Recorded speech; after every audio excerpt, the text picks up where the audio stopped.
everyone, welcome to myself, Max McGillivray of Beanstalk Global. Great pleasure to have you with us today for our fantastic PMA broadcast, and this is our second outing. Could you everyone say hello to Leanne? Leanne is our country manager for the PMA for Southern Africa. Leanne, say hello. Hello, hi everyone. Excellent. So what we're going to do is I'm just going to give you a bit of a background for those who are watching live on Facebook, on LinkedIn or on YouTube or on our podcast, just to set the scene for this broadcast. Our first broadcast was amazing, where we concentrated on the wholesale sectors. And Leanne, you did so well in garnering such a range of experts. And I learned so much, especially the bit about the amount of fresh produce that goes through the South African wholesale sectors. And Leanne, help me, it was about 3.5 million tons. It's just of fantastic South African fresh produce. It's just phenomenal quality and quantities that are going through. But let me give the big rah-rah for the PMA, because it's we need to, because it's such an important organization globally as well as in South Africa. So the Produce Marketing Organization is a key international trade group organization representing companies from every segment of the global fresh produce and floral supply chain. The PMA helps members grow by providing connections that expand business opportunities and increase sales and consumption. Their mission is to connect, inform, and deliver industry solutions to enhance their members' prosperity. So each month, we're going to be focusing on a major area of South African fresh produce and discussing that with all the country's key industry experts, so we can learn and appreciate fantastic South African fresh produce. In our second broadcast, we're going to be exploring the amazing and fast-growing online marketplace development in South African fresh produce, the innovation and digitalisation taking place around online marketplaces in South Africa, and Africa as a whole is phenomenal. We speak to some of the leading businesses to find out what they are seeing and the benefit that can bring to the sectors.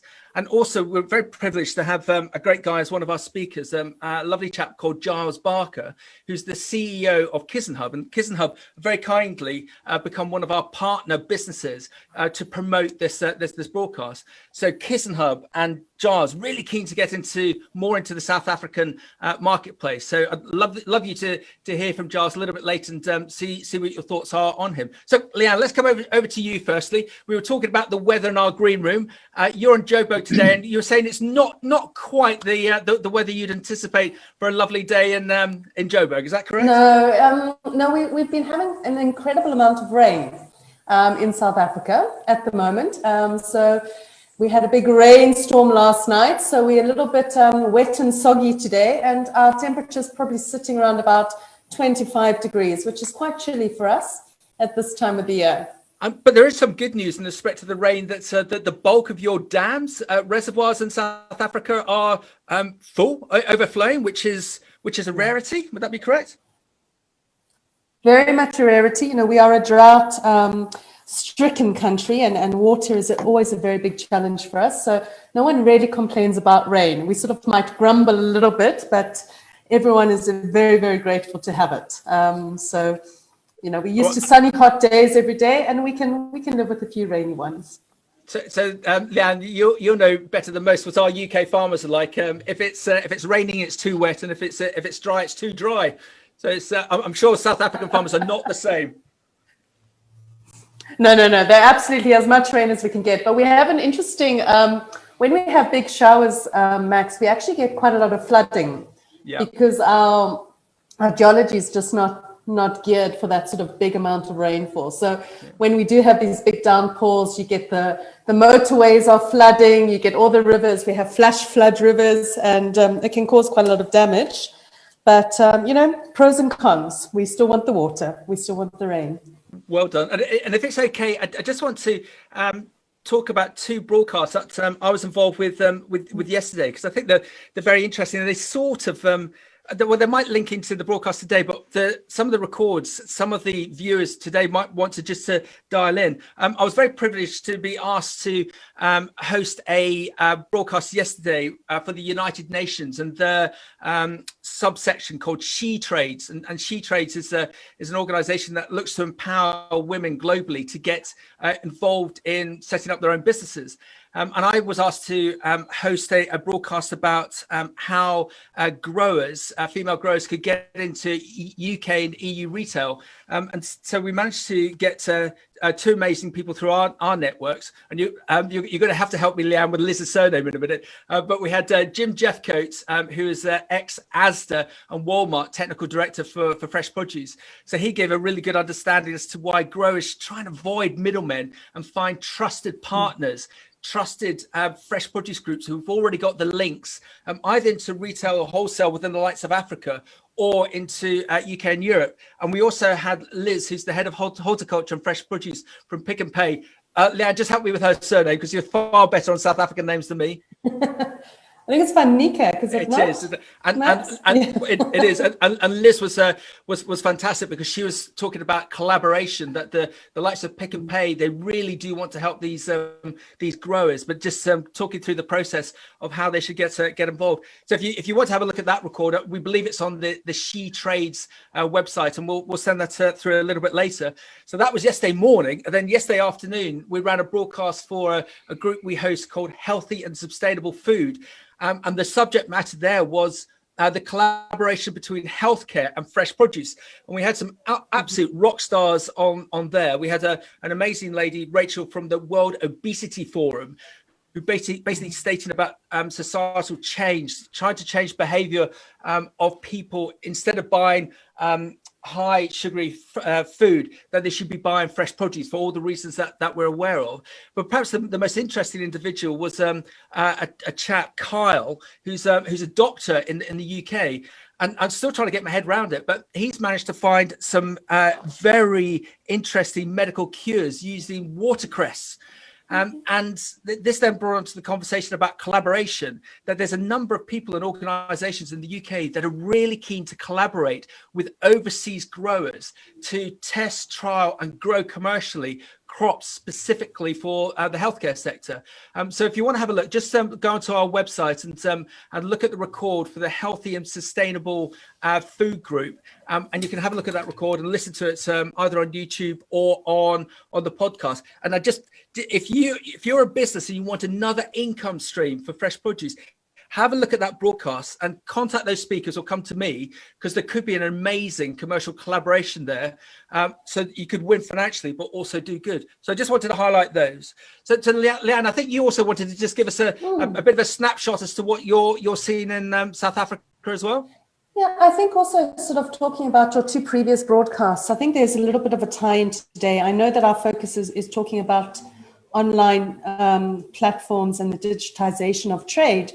But, my angle on it, Max, is there's an element here about food security. And food security is three areas. It's about availability, it's about accessibility, and it's the quality of the produce and the nutrition that is given to every sort of citizen available at all times. And so, also sort of, I think, linking back to some of those broadcasts that you did yesterday, in South Africa, we have available fresh produce.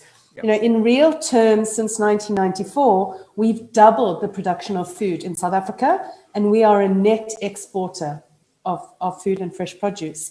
And South Africa is very beneficial in that regard. We have good infrastructure, we have good investment, we have good trade policies.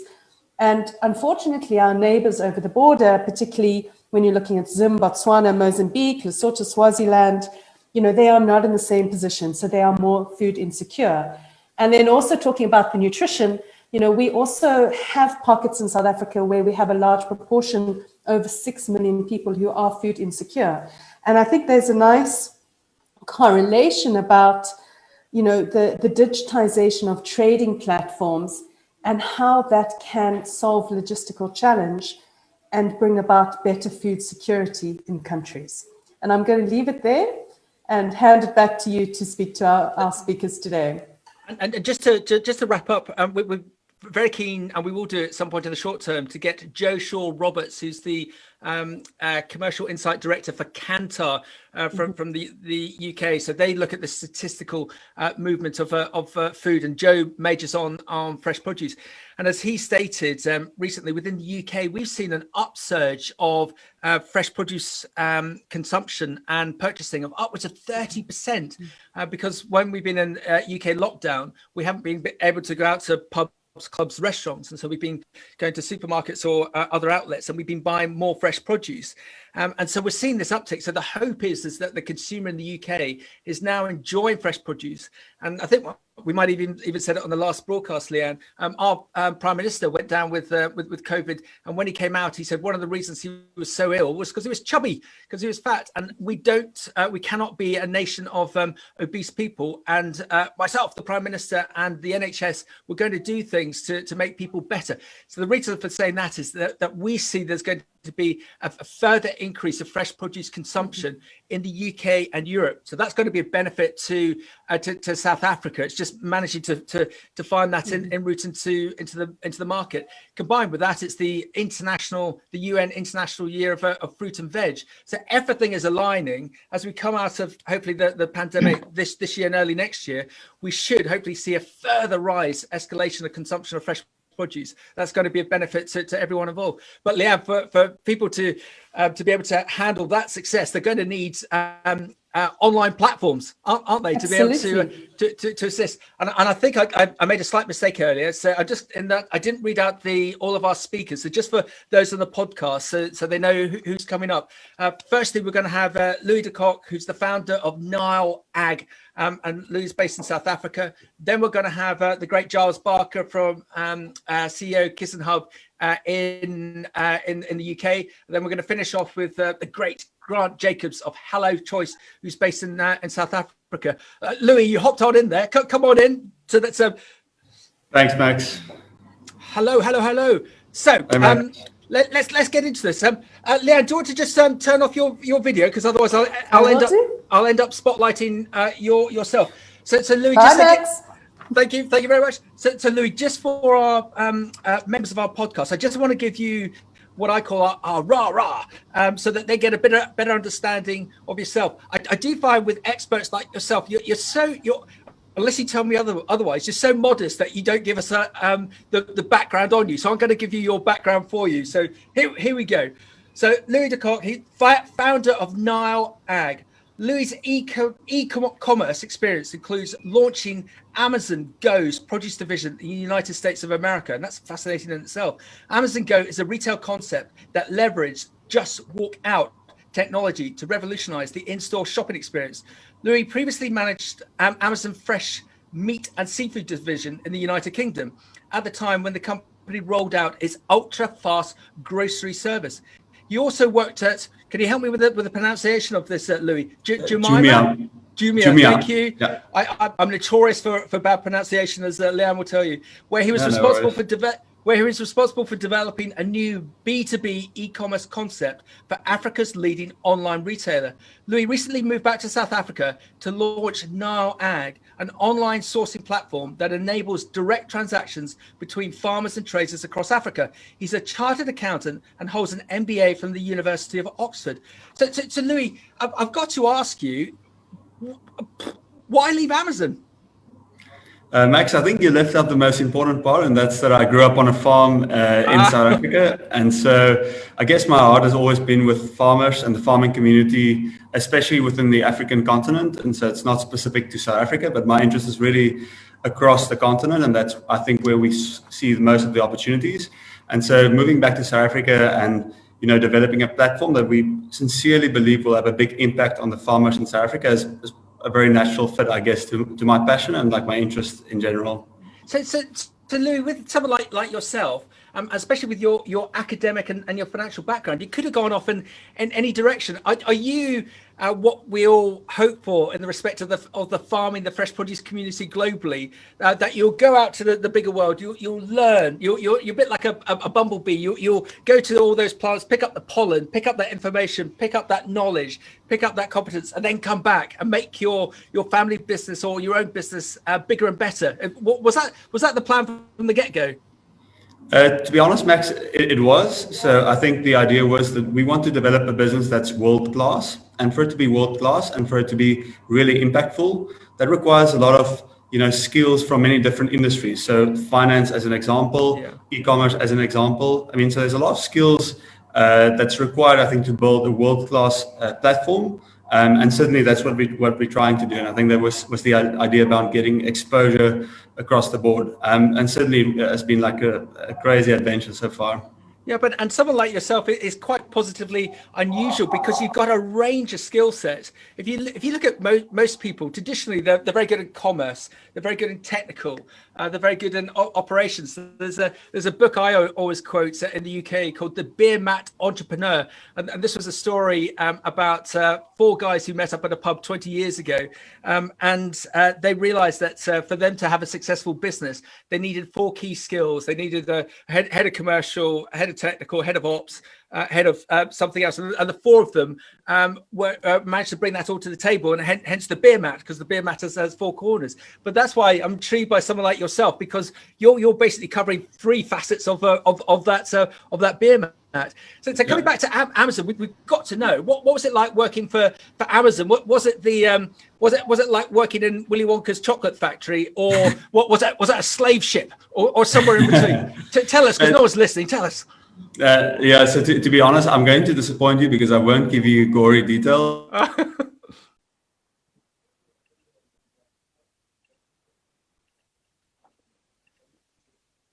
And this is where we get to the good bit, everyone. We lose the lose the. And that's really because I think I'm not a company anymore, so I can just say it very honestly, changing the lifestyle and the quality of life of a lot of people. And certainly as an employee, it was a fascinating company to work in. I can maybe mention like one thing I appreciated, and that is there's a lot of inward mobility. So it's really possible to move to many different parts of the world and many different divisions very quickly and pick up these diverse skill sets, which then obviously enables cross pollination.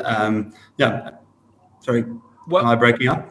No, don't worry, Lou. We got it. And do you think Amazon within fresh foods, if you're okay to talk about it, because within the likes of the UK, we've always seen them as the potential juggernaut to come in and challenge the UK retail sector. And in the meantime, we've had within the UK, we've had the likes of Hello Fresh, we've had Gusto, and we've had Mindful Chef. So these are box schemes that people sign up to. And Amazon declared about 6 months, 9 months ago that they were going to convert about 7 of the UK depots to start doing fresh food. And so we still see that they're going to. Do you think that Amazon are going to be this perceived juggernaut and might start to take market share from retailers in the UK, in Europe, globally? What do you think, Louis? Yeah, so Max, I think that's a very loaded question. So my view on this is that Amazon is very good at processes that scales very well, and so the reality is that fresh produce is very nuanced. It's extremely complex, as most of us on this call would know. And it's not as easily scalable, and it's not as process oriented as most of the other categories would be. I think that should be the starting point in analyzing this question that you posed to me. What I can tell you is that Amazon invests a significant amount of money into many different concepts within the food industry, and that includes, as you would know, online and offline. And I think probably the combination of the two, and as we've discussed previously, the omni-channel route is probably going to be the one that is going to drive the most adoption within the Amazon stable. And so I think it would be wrong to think of Amazon's foray into fresh produce as being, solely limited to e-commerce or the online piece. I think the combination of their offline stores and then the online stores, which, by the way, both are now branded Amazon Fresh, I think that should give us a clue as to where the sector would develop, and also probably where Amazon's key differentiator would be. Yeah, Louis, well done. And also there's Jeff himself has made some significant investments within fresh produce sector. So the likes of Plenty Agriculture, if people haven't come across them before, Jeff Bezos has invested $200 million US into that vertical farming operation. So it'd be fascinating to see how that goes. So come on, Louis, and enough about Amazon, because we want to hear about the next Amazon online trading platform, being yourself. Talk us through the formulation of your business, and let's get into the nuts and bolts of it. What does it actually do, and why is it going to be a benefit for people to work with you? Yeah. So Max, I think the most important thing to understand about online is the fact that it's not so much about the online platform itself, but about the ecosystem, the digital ecosystem that you create around it. Because the reality is, while we sit here today, we can easily all set up our own online shops. We can list a few fruit and vegetable products, and we can say we've got an online shop. But that by itself doesn't really create any real value, right? In order to create value and to have a real marketplace, that means you have to create and almost recreate the ecosystem that you typically have in any market system. That means, like, foremost, to create trust. So you need to trust in the marketplace. Buyers and sellers need to believe that they can trust transactions within this marketplace. And that is really a multifaceted approach. It means you need to be able to trust payments. It means you need to be able to trust quality. So you need to have quality control mechanisms into place. It also means you need a pricing mechanism which both the buyers and the sellers believe is fair. I think that is the thinking behind the platform, is saying, how do we recreate an ecosystem that both buyers and sellers would trust? And then on top of that, how do we actually facilitate the physical movements of products? So it's one thing to have a transaction, or to enable a transaction where you are actually able to sell fruit, or at least facilitate the sale of fruit and vegetables through the platform. The second thing is, how do you actually get the produce to move from the seller to the buyer? And both of these complexities together is actually, I guess, what makes a real solution. And that's what our marketplace is all about. And maybe just in summary, I think our main aim is to say, how do we connect sellers or farmers to markets with the biggest need for their produce? And those markets are not necessarily the markets closest to the farmers. It could be deep rural provinces. It could be, other countries within the same continent, for instance. I think that's the thinking, and that's where you also have the benefit within online, because you're not confined to a physical space. So you're not confined to the market nearest to you. You really have access to, the entire continent, and eventually to the entire world, so long you create an information system that is fluid enough. And it is going to be this new norm, isn't it? And as you say, it's all about trust. I was thinking about this earlier. It's Louis, you'll deride me rightly so for this appalling example, but I remember 10 years ago having a big server in our office, and it cost us something like £5,000 sterling to have this. And I used to look at this server every night to make sure it was still there and the blue lights were flashing. And now I look at my office and we have no server, because everything is hosted in the cloud. Absolutely everything. And 2 years ago, when we were making that transition, my business partner was going, he literally said, we won't have any blue flashing lights. How do we know where it is? How do we know it's going to be looked after? And now it is just the norm. So looking to correlate that with your system, so people have got to get away from this thought that they phone or they email to get transactions. That the likes of your platform can do that, and do it with trust, whether it be the connections or whether it be the money. So hold my hand on this, Louis. If I'm a client, a customer of yours, and I've been using your platform now for, say, 6 months, a year, and I fully understand it and fully trust it, and it is a Monday or a Wednesday morning, just talk us through how we would actually physically use it in our day-to-day activities. I'm really keen to get into those nuts and bolts so everyone can learn. How would I use it, please? Yeah, so I'll walk you through the details. And so maybe the first point to mention is, you mentioned somebody that's been on the platform for 6 months, for 12 months. I think that the first stat that's very important is that we have a very high stickiness on this platform, meaning once somebody starts to adopt the platform, we really see recurring transactions, and we see the volume of the transactions, both in value and the number of the transactions, increasing over time, which obviously for us is an indicator that the platform is working in the way we intended. So more practically speaking, so if I was a buyer, say I was a buyer of fresh produce, I had a store in four different cities within South Africa, I would be able to log onto this platform. I would see a range of fresh produce, both fruit and vegetables, up to 30 product types at a time, more than 400 different SKUs, different packaging, different grade, different stages of ripeness, the different packaging types of material, whether being recyclable or not, produce being organic or not. So all the nuances of the specific products would be captured within the system. And so I would be able to see for the next 14 days availability for each of these product items at each of the different locations. Now I would be able to select within 3 different logistics or then fulfillment methods to get the products from the farmer to my actual store. And again, the beauty of this is, as an owner of 4 different stores, like across the country, I would be able to go into each of these different regions. I would be able to see the price delivered to each of these areas, and then also the availability of the produce to get there. And I think that's the beauty of it. Again, we're not constrained to a physical location. It's really like, what is the most efficient way for the produce to get from the producer to that specific store, or to the specific user of the fresh produce. And that's what we're all about. Fantastic. And how advanced, again, hold my hand on this, how advanced are you in the respect of, if I was a farmer, a grower, could I engage with your platform now and have confidence that you've already got the momentum, you've already got the buyers, or you're a little way off from there?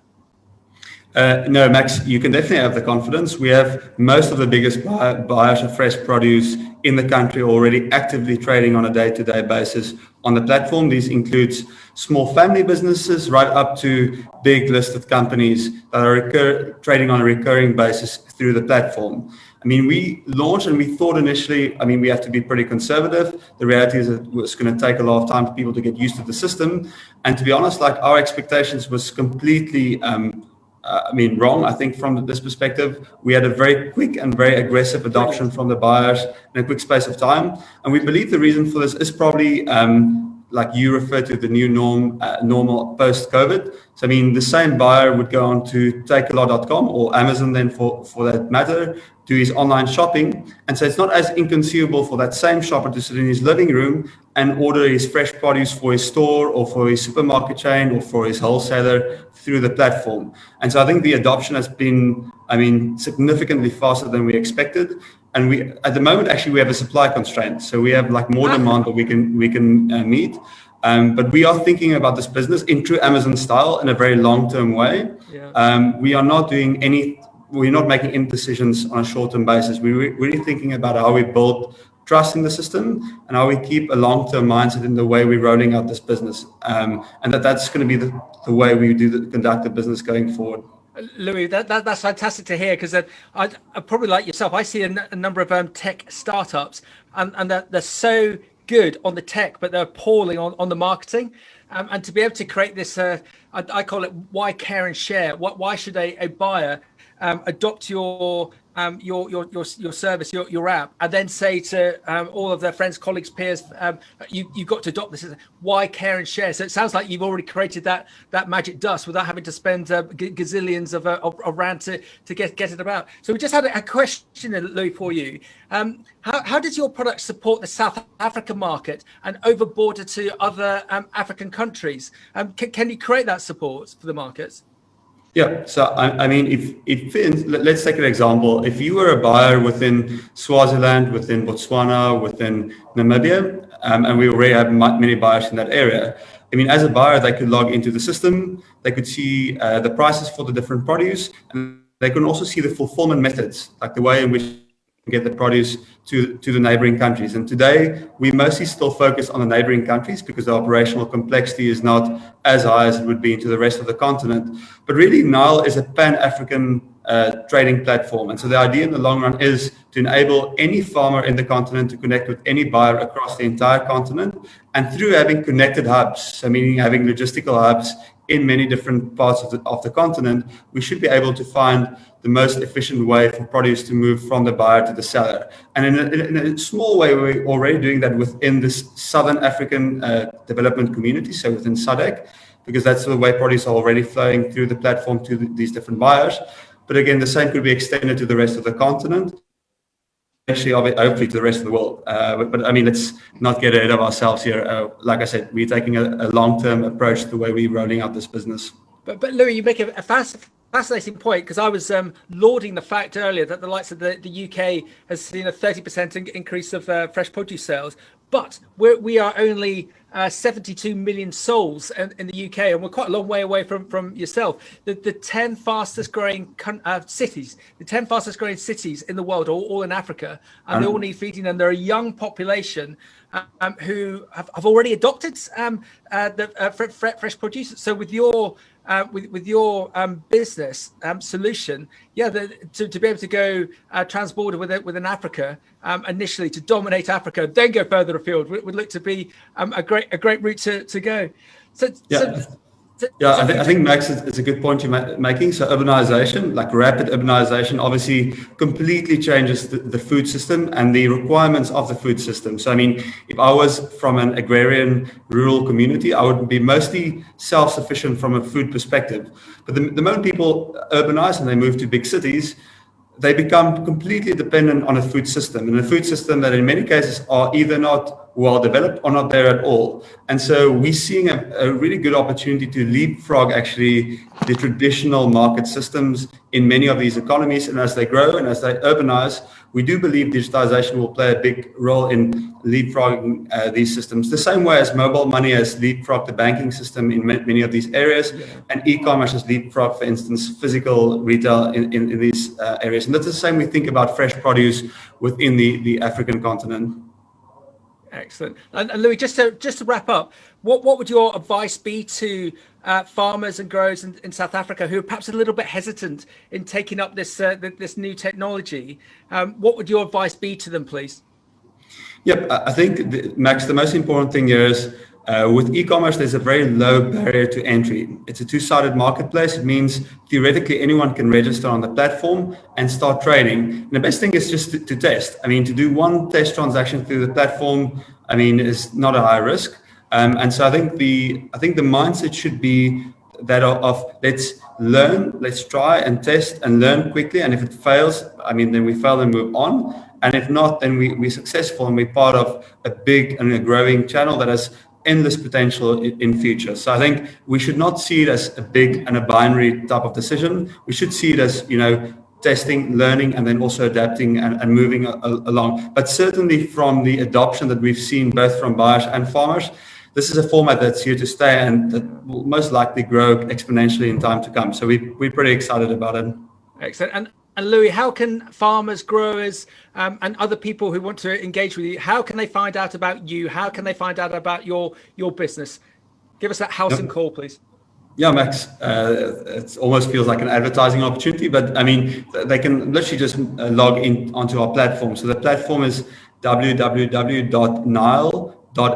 so AG for agriculture, or you can search in Google www.Nile.Ag.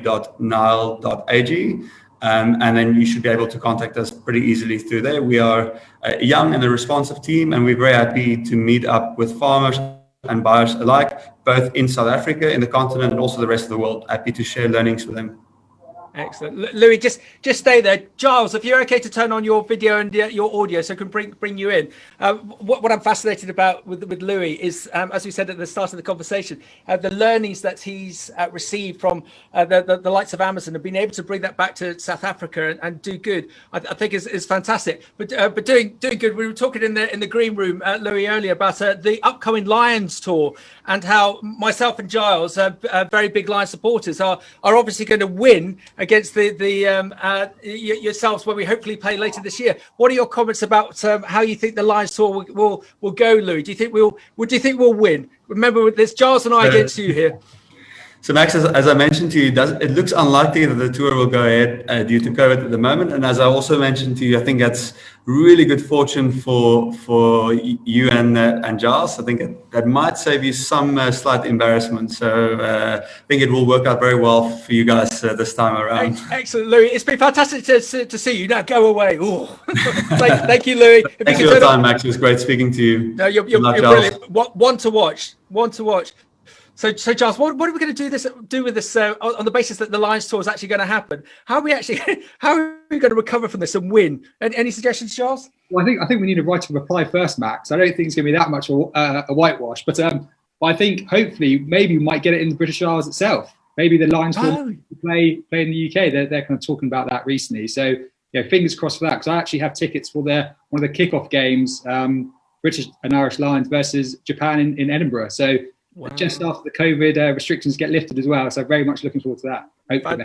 Well, that's one thing I love about our fresh produce community globally. We're one big family, but we do like to have a little bit of a argy-bargy, especially when it comes to something as fantastic as rugby. So come on, let's get over to Giles. Firstly, I just like to promote the fact I'm going to be very, very blunt about this, that Giles and his fantastic team at Kizzen Hub have very kindly come on as a key partner for the PMA broadcast. And the reason for that is that Giles and the team at Kizzen Hub, they're already in South Africa, they're already trading in South Africa, but they want to work with more of you to do good with their business. So let's get over to, as I said earlier, with Louis, the nuts and bolts of it. So Giles, let's start with you, Giles. What's your background? How did you get into this amazing world of online? What's your background, please? Yeah, so similar to Louis, so kind of born and brought up in a farming family. So I'm based in Cambridge right now, and my kind of family farm is about half an hour from where I am today, Max. So kind of seeing it firsthand, seeing kind of how the operations get managed, and looking at the opportunities of what kind of technology and software can bring to the industry. So that's where it really started for me. And I was fortunate that my grandfather was also a professor of agriculture at Cambridge University, and went to have an agriculture department. And I used to see him walk around the trial fields and note everything down on pen and paper. And you know, as I grew up, I started to think about, you know, what kind of solutions can we start to provide, you know, this industry? Because, you know, fresh produce industry for me is something I'm hugely passionate about, and that's where it all started, really, Max.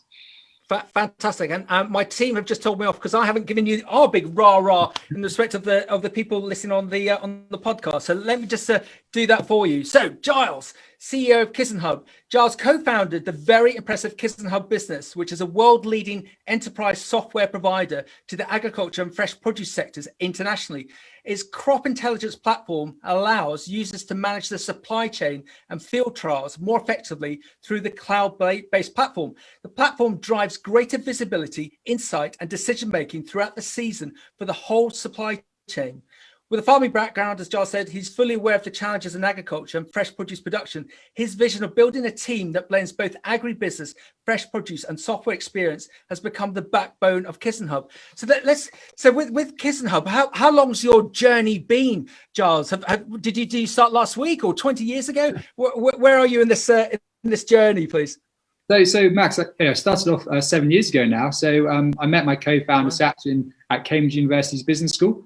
And I was just out of university, just finished my business degree itself, and I was looking to really kind of make a difference in the agriculture industry, and that's where we started kind of thinking about the Kizzen Hub opportunity and building it up. So yeah, it started with just myself and my co-founder, and now we're a team of kind of 25, kind of all around the country at the moment because of COVID, but you know, still working very hard and building solutions for the fresh produce industry. Excellent. So tell us, what does Kizzen Hub actually do? So again, you know me well enough to treat me as dumb. If I came to you in the first place and said, what does Kizzen Hub do? I am a farmer. I'm a fresh produce grower. I am in Cambridgeshire. I am in Paarl in South Africa. How can I engage with you? How can I engage with Kizzen Hub? What does Kizzen Hub actually do for me, please? Yeah, absolutely, Max. So Max, as a fresh produce grower, you know, use an example. You have one of the toughest jobs in the world. You need to manage your assets, and your assets are farms and fields, and on those assets you're growing crops that are going to come to the consumers either through kind of supermarket shelves or through some of the platforms that Grant and Louis are talking about today. But to do that, you need to collect a huge amount of information to make kind of informed decisions. And currently you might be using Excel, you might be using pen and paper, you know, sending a few WhatsApp messages of pictures in field. And that's all great, and that information is really vital, but it needs to be all connected, and that's what Kizzen Hub does. It kind of brings all that data in one place. So you use the Kizzen Hub platform to collect your, you know, we call it from seed all the way to sale. So kind of the information from farm and field, bring it into our platform, and then we have really fantastic apps. So enable you to kind of manage the quality of that produce. So set up quality parameters, assessments. We've got a fantastic new feature called Paperless Load Passports. So instead of using paper tickets and that you kind of lose in a cab or get lost behind your sofa, it's now all digitized. So speaking back to what you were saying, you know, digitize the whole system. So it enables you to kind of interrogate the data wherever you are, whenever you want to do it, and kind of replacing those horrible Excel spreadsheets that I know everybody wants to get away from. Fantastic, because this is a real seminal point, isn't it? Because there's so much data coming at farmers and growers. Can I just give you a classic example from the UK? Within the UK, and I'm sure you have them in South Africa, combine harvesters. There's a big European operation, Class, and we're very privileged to have their headquarters just down the road. And one of the senior team were bemoaning the fact to me, Giles, that one of their growers, one of their farmers, bought a combine, and it's close to £500,000 worth of a combine. And for the first year, you get the Class app for free, and that tells you everything that you want to know. Tells you about how long it's been in the field, the next service, but more importantly, the efficiency of that, and also the crop amounts that it's ticking over. So Mr. Farmer spent £500,000 on that, and on that machine, got that app for free. The next year, Class made a request to him to renew the app for £350 sterling, and the farmer refused because he said it was too expensive.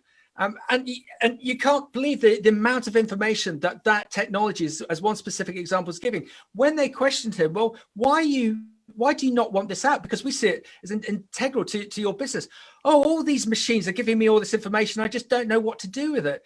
Whilst if there was someone who'd had a conversation with someone like yourself, Giles, you could see how everything on say just a pure cereal farm could be completely linked up in the respect of the drill, the fertilizer spreader, the combine, so that you're ultimately only spraying where you need to spray, only fertilizing where you need to fertilize, only combining where you need to combine. Do you think that reticence, Giles, is a thing of the past, or is it going to be a long struggle because of farmers and growers and their natural reluctance to adopt new technology?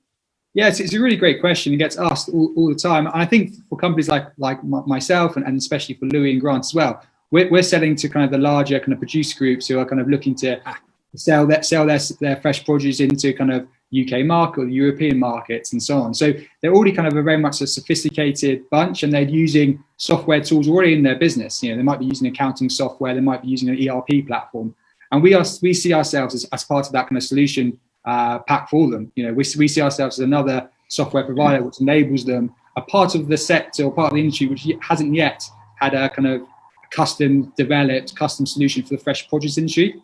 You know, KissenHub is now that. So we're providing a kind of a fantastic opportunity for them to kind of digitize another part of their business like they already have on their accounting side. Yeah.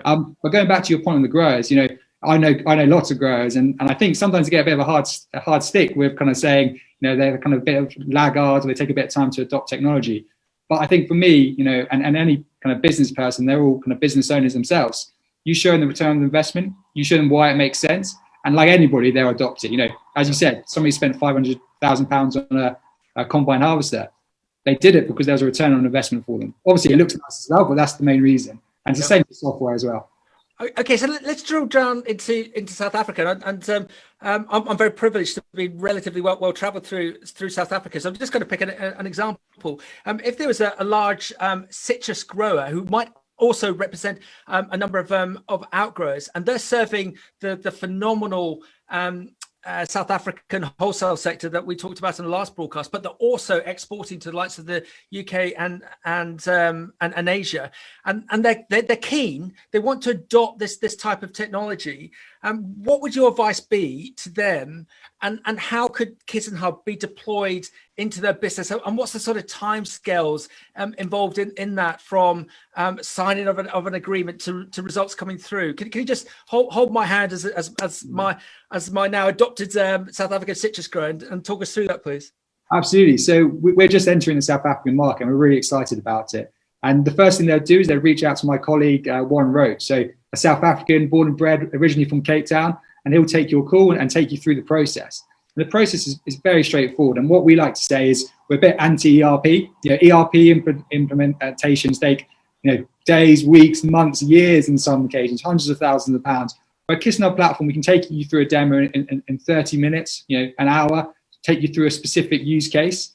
And what we like to do is match it against what you currently do. So let's use an example of going out and collecting information in field. So currently you have a team who go around to all your sites in South Africa, collecting information about the quality of the crop, how it's growing.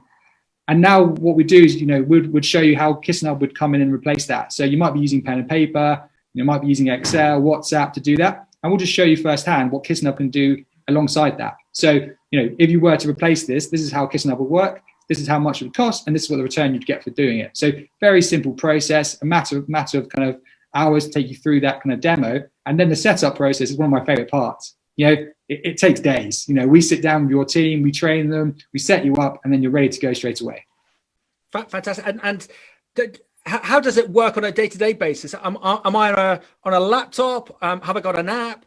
You mentioned about the passports as well. Can you just talk us through how that works? Yeah, absolutely. So what's great about cloud-based software, and Grant and Louis will speak to this themselves as well, where it can be accessed anywhere, anytime, by anyone. So we set you up and you have access to a web-based platform, just like your Facebook, your LinkedIn. You can log in and see all the information there, wherever you are. But we also developed kind of specific mobile apps, and those mobile apps are really important when you're out and about. And what we've done is we developed them to work offline. So I know just in the fen, going out to the fens half an hour from here, reception's not very great. So how am I going to collect all this information? Our mobile app takes care of that. So you can collect it all, come back to the office, sync it all up, and all the information there in one go. So yeah, that's how it works, and that's how it sets up. That's fascinating, because the number of emails that I sent into South Africa, and the responses back going, I'm traveling out, I'll be out of communication for a number of days. So to be able to have your software and still have it figuratively live, and to be able to download it when they get a signal, that's going to be very important. So I presume you would be really keen to meet some of the trade groups over and above the likes of the PMA, and perhaps get involved in some of their webinars so you can show off your software and show how it can make a difference. Absolutely. So, we're new to the South African market, and one of the things we're doing, one of the reasons we partnered with you, Max, is because we wanted to get to know the industry a bit better. We're new to it, and we want to understand kind of what are the key problems, where can we help, and where can we provide our solution. So yeah, we'd be more than happy to kind of speak to as many people as possible. Please reach out to us as well, and we can take you through what KissenHub potentially can provide your business. So yeah, more than happy to discuss that with anybody. Fantastic. And Giles, just to wrap up, because it's been fascinating speaking to you. A contact in South Africa has just WhatsApped me rather than coming through with a question. Have you got experience of working with medium to large scale fresh produce businesses, or are you new babies on the block? He says. No, not new babies yet. So we're working with some of the most established kind of fresh produce businesses in the UK already. Yep. So some of the kind of key suppliers to kind of some of the biggest supermarkets and some of the biggest processors. We also work with the largest beverage company in the world as well. So when you have your Budweiser, your Stella Artois, you can see that KissenHub has helped manage that crop as well. So yeah, we're not new to the sector, but we are new to South Africa. We do have one client already here, but we're looking to grow our market share already. Fantastic. So Giles, just to wrap up, how can people get in contact with KissenHub?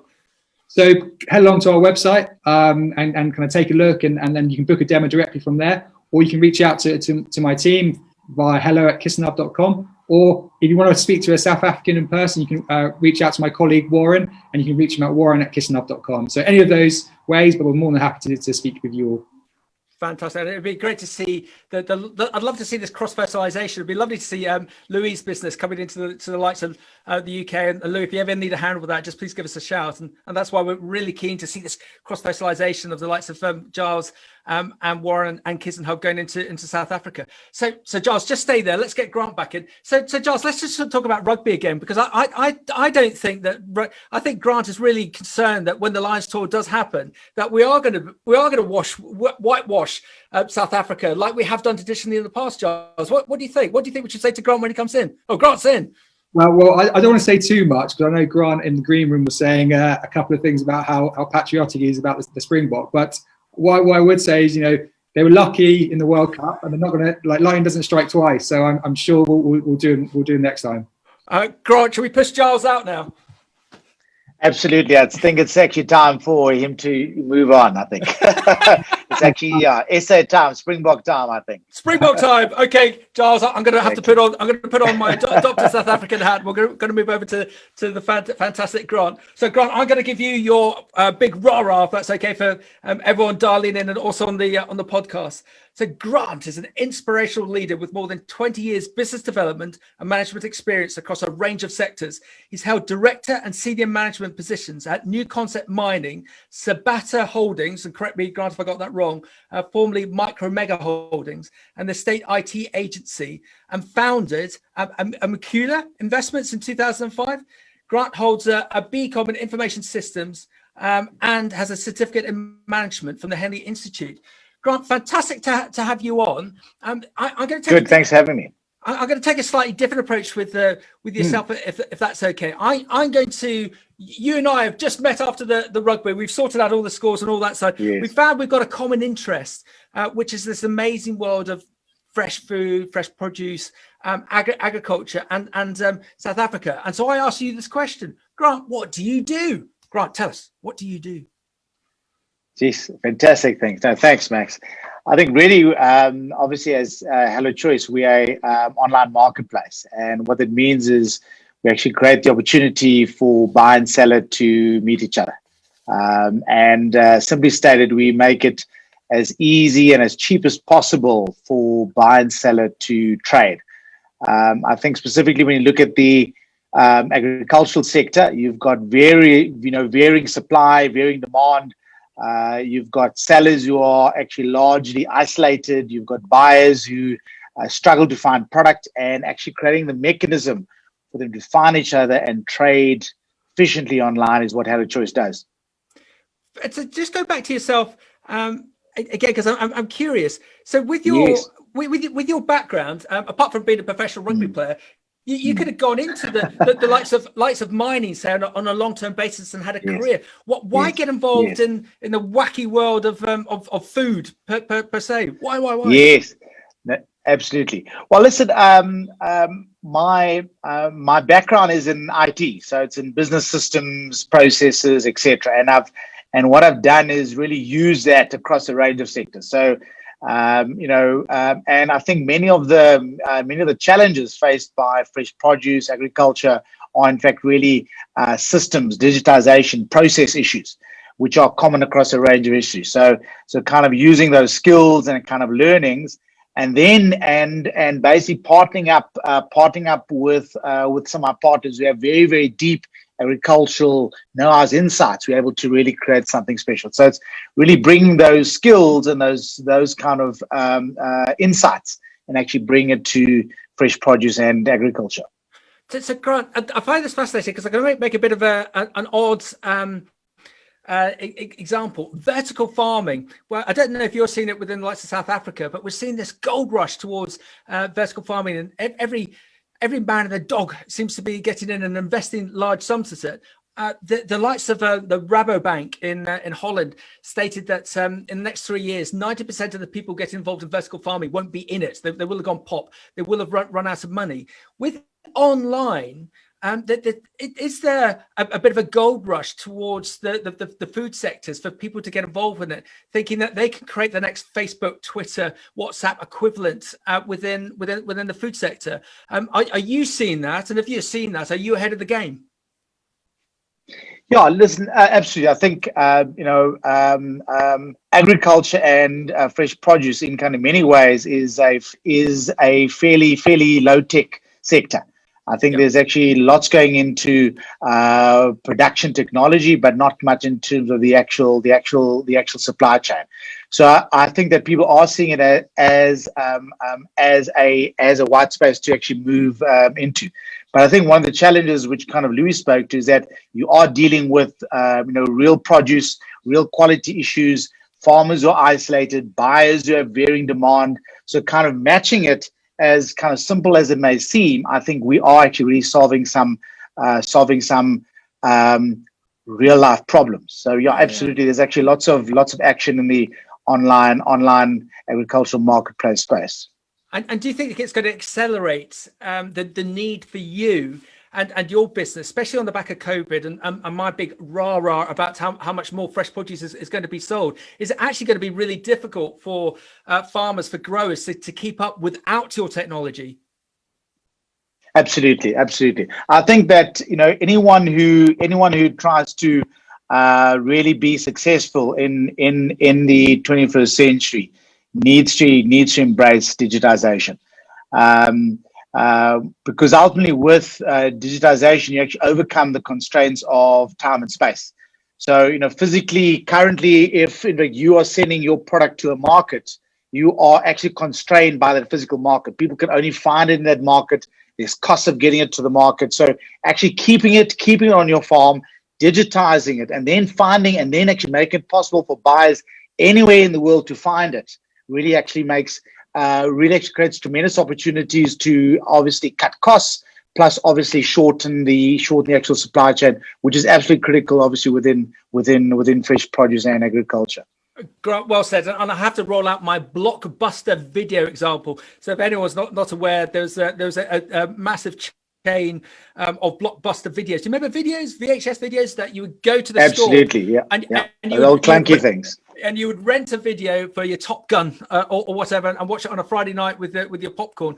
And the founders of a business called Love Film approached them because they came up with a solution being CDs. That's you would go onto their online platform and you'd order the CDs and it would be delivered to you the next day. And once you'd watch your Top Gun on your CD DVD, you would then post it back. And in the meantime, they'd set up an online version so you could watch Top Gun online. So you didn't need to post anything back. So these these guys from Love Film, they presented to the board of Blockbuster. And what did the board of Blockbuster say? Oh, never happened. Get out of here. Absolutely. And what happened to Blockbuster 5 years later? Collapsed because Love Film dominated the market, got bought by Amazon for squillions. And because those Blockbuster executives. So the reason I'm saying that is if there's anyone on this call that is hesitant about the technology benefits of any of our three speakers, you need to engage with Grant to find out more. So Grant, just on that side, if you've got someone who is a bit hesitant about how what would your advice be to, or do it the other way around? We all know what farming families are like. You might have dad who's fantastic, son who's wanting to push on, but dad is very reticent and doesn't see the benefits. And so how would you counter that one? I think it's similar. I think firstly you must actually just find out about it. So reach out to Hello Choice, send us an email, phone us. We're happy to chat. Give the details on it. And I think it's simple. It's simple about just trying something, because we're talking about farmers. And, let me just give you a practical example. For instance, is that we had a very group of isolated farmers who were struggling to really access markets. And what we found is that they, in fact, were sending their product hundreds of kilometers away to a distant market. And basically buyers who were 60, 70, 80 kilometers from them were buying that product and basically wasting endless money, endless costs, and ultimately by actually connecting the buyer and seller. Both buyer and seller got better pricing. So in fact, the farmer gets a higher price, the actual buyer pays less, and in fact, you actually have a fresher product getting to the buyer much quicker. So ultimately, the actual advice for us is talk to us, engage, and just try at small scale. Because once trying it doesn't actually cost you. You can try it out, see how it works, and then obviously learn and refine it with us. Fantastic. And your offering, does this work for larger farmers to smaller farmers? Is it across? We actually work right across the spectrum. I mean, what we've found is that what we offer, the actual value add to larger commercial farmers is actually slightly different to the smaller scale farmers. But the thing is, ultimately, both parties face the issue of market access. So market access and basically providing that digitally. And also, one of the things we've done at Hello Choice is we actually have a toolbox of ways to trade. So we don't have just one way of trading. So what we have is an auction mechanism. So we have an auction mechanisms which actually makes it very efficient for supply and demand to find each other. We have a buy it now mechanism, so you can buy at a fixed price. And what we also have is offers and requests, where people we have supply and demand requests can meet each other. So I think with that toolbox, we're able to offer a solution for a range of farmers, both being obviously the larger scale commercial and obviously the small emerging farmers too. Grant, fantastic. And I've just had a WhatsApp message in, and I've got to check, but look at the number. It's from South Africa, and it's a bit of an odd question, but if it's okay, I'm just going to fire it at you and see what you think. What is the opportunity? Could Grant answer? What is the opportunity to leverage these platforms, the likes of Grant's platform, for corporate social initiatives, for food security, and for hunger relief? Is it all about commerce, or can some good be done as well? Very good question.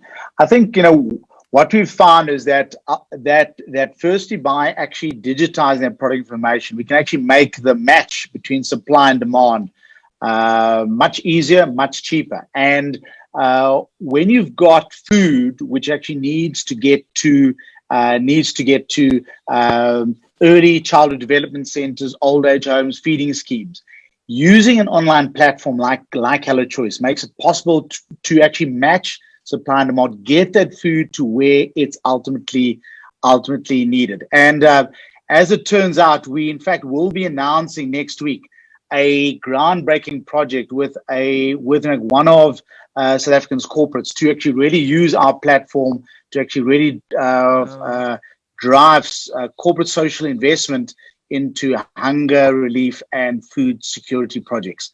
So, when that breaks, which will be on Tuesday next week, we will definitely share that with you, Max.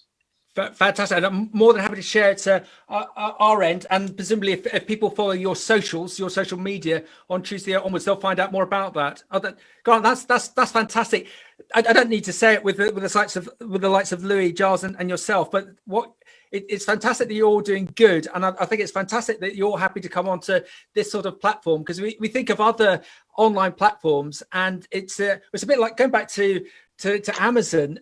There's that comment from Amazon that if someone actually manages to ring into Amazon feel they've failed because they don't actually want to engage with people face to face. But what we've learned today with Louis and Giles and yourself, it's all about the people. As you stated, if there's a small grower or large grower and they're a bit hesitant or they just want to understand it, that you're happy to have that conversation with them and to figuratively hold their hand to show how success can be created using your platform.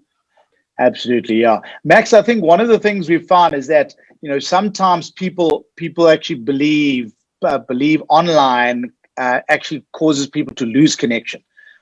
What in fact we believe is that through in fact online you can connect more, you can find out more, you can engage more, and so absolutely connecting for us is absolutely key. Because we are central to the livelihoods of these farmers, we're central to the livelihood of our buyers. So ultimately, everything for us is about our customers and how we add value to the businesses. Fantastic, boom! And just to wrap up with yourself, Grant, again, been fascinating to learn from you. How can we, if we're in South Africa or the likes of the UK and Europe, how can we find out more about your business, please? Well, the two best places to go is one is go to our website, www.hellochoice.co.za. We've obviously got a number of social platforms as well you can visit. And then ultimately you can email us at connect@hellochoice.co.za. Fantastic. And Leanne, can you just come back in so we can have our positive wrap up? And Grant, I've got to just ask you formally, what do you think is going to happen when the Lions come over? Hopefully later this year. Well, it actually looks like the Lions probably won't come over. It looks like we'll probably come over your way. Ooh. And it actually would be great to have a total whitewash over there. And just show you once again that South Africa remain the World Cup champions. Just so that you remember that. Oh, you went a bit fuzzy there, Grant. Where's my off switch for Grant?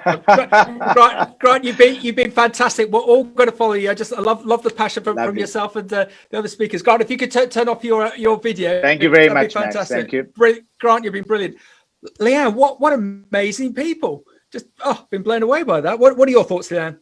Absolutely. I just, every time we do this, Max, the passion from the people in our industry shines through. And, it's not just about commercial, it's also about that other angle and doing good. And I think, South Africans are always looking at business and how they can provide back to our country. Yeah. We have such a dispersity between the rich and poor. And so, I look at these platforms and look at how e-commerce expands the market size from a central physical space to a country, to a region, to a continent.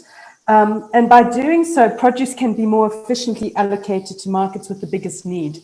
And I think that goes from a e-commerce perspective or a business perspective, but also from a CSI or a sort of a relief perspective as well. So I see that this online digitization and these trading platforms have a real role to play into spheres. And also, the trends that we're having from COVID are just making everyone much more open to online tech. Yeah, well said. Well said. So, Lan, we're spot on the money, as we say in the broadcasting world. Before we wrap up, can you just give a big shout out to your team at the PMA in South Africa? Because they are you're fantastic, but they're also the unsung heroes, and they wouldn't have garnered us all together. So if it's okay, can you just nominate your team from the PMA in South Africa so we can give them a big shout out? No, absolutely. I think both Jennifer and Liesl are on. And so Jennifer, Liesl, hi. We're just giving a shout out to you for the great work that you do. And we're going to keep doing it and bringing you great broadcasts for the rest of the year. Fantastic. And just to wrap up, everyone, we look forward to the English beating South Africa. So the Lions beating. Well, shall we end it there? I think we better. I think so. Keep dreaming, Max. Keep dreaming. So everyone, another great broadcast with the PMA, with Leanne and her great team. What inspirational guys in the form of Louis, Giles, and Grant. Connect with all of them. Have a look at the businesses. Even if you're a little bit hesitant, this is the future for your businesses. There's so much profitability held up within the supply chain, and all three of these individuals might have that magic dust to create that success for you. Leanne, we look forward to seeing you next month. Further details will come out about that in the normal form. Everyone keep safe, and we'll see you on the other side. Leanne, thank you very much. Thank you, everyone. Bye.